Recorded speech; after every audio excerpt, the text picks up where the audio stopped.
नमस्कार, आज आपण बेसन रोल घालून बटाट्याची डाळ करणार आहोत। बनवायला खूप सोपी आहे आणि एकदम टेस्टी लागते। चला मग सुरुवात करूया। आधी आपण डाळ उकडून घेऊया। ही मी अर्धा वाटी तूर डाळ घेतली आहे आणि ती धुवून घेतली आहे। पाणी टाकूया त्यामध्ये।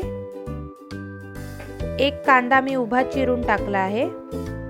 एक टोमॅटो टाकला आहे चिरून, एक हिरवी मिरची बारीक चिरून, अर्धा चमचा हळद, पाव चमचा हिंग, 2 शिट्या काढून घेऊया आणि तोपर्यंत आपण बेसन रोल बनवूया। एक वाटी मी बेसन घेतला आहे, 1 चमचा आलं लसूण पेस्ट, थोडीशी कोथिंबीर, अर्धा चमचा लाल तिखट, पाव चमचा हळद, अर्धा चमचा धना पावडर आणि पाव चमचा हिंग आणि पाव चमचा गरम मसाला, अर्धा चमचा ओवा घेतला आहे, तो हातावर चोळून टाकला आहे आणि थोडं थोडं पाणी टाकून आपण हे चांगलं मिक्स करून घेऊया। आपल्याला डोस्याचं बॅटर असतं तेवढी कन्सिस्टन्सी हवी आहे। मीठ टाकूया चवीप्रमाणे, चांगलं मिक्स करून घेऊया। साधारण अशी कन्सिस्टन्सी हवी आहे। तेल लावून घेऊया पॅनला आणि हे डोसा आपण घालतो तसं पसरवायचं आहे बॅटर। जेवढा पातळ करता येईल तेवढा पातळ बनवायचा आहे। तेल लावूया, त्यामुळे चांगला भाजून निघेल।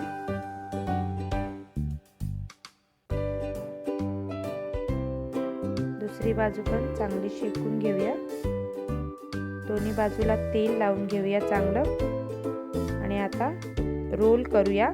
गरम असतानाच रोल करूया। हे बघा, अशा प्रकारे मी अजून एक रोल करून घेणार आहे। तर हे कट करून घेऊया। छोटे छोटे तुकडे बनवून ठेवून देऊया बाजूला आपण। हे बघा, अशा प्रकारे कुकर झाला आहे, डाळ शिजली आहे। त्यामध्ये आता मी 2 उकडलेले बटाटे मॅश करून घेतले आहेत आणि आता ते चांगले मिक्स करून घेऊया। व्यवस्थित मिक्स करून घ्या आणि आता आपण डाळ बनवायला घेऊया। तेल घेतलं आहे मी, 1 चमचा राई, 1 चमचा जिरं, पाव चमचा हिंग, 1 लाल मिरची सुकी, 4-5 लसूणच्या पाकळ्या ठेचून, कढीपत्त्याची पानं जराशी परतूया, त्यामुळे चांगली टेस्ट उतरेल। अर्धा चमचा धना पावडर, अर्धा चमचा गरम मसाला आणि ही उकडलेली डाळ आपण त्यामध्ये टाकूया। चांगलं मिक्स करून घेऊया आणि थोडीशी कसुरी मेथी टाकत आहे मी आणि चवीप्रमाणे मीठ टाकत आहे। सगळं मिक्स करून घेऊया।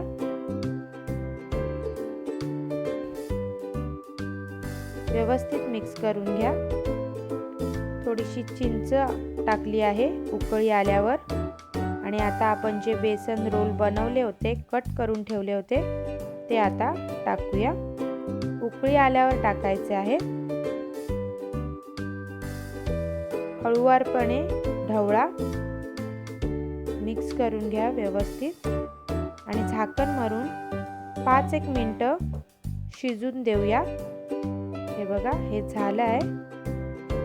हे बघा, ही आपली बेसन रोल घालून मस्त डाळ तयार झाली आहे। थोडीशी कोथिंबीर टाकते मी शेवटी।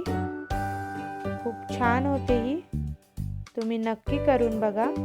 तुम्हाला ही माझी रेसिपी आवडली असेल तर फोनच्या उजव्या बाजूला सबस्क्राईब बटन आहे, ते दाबायला विसरू नका। तसंच लाईक शेअर करायला विसरू नका। नवीन व्हिडिओ येईपर्यंत हेल्दी खा, हेल्दी राहा. बाय.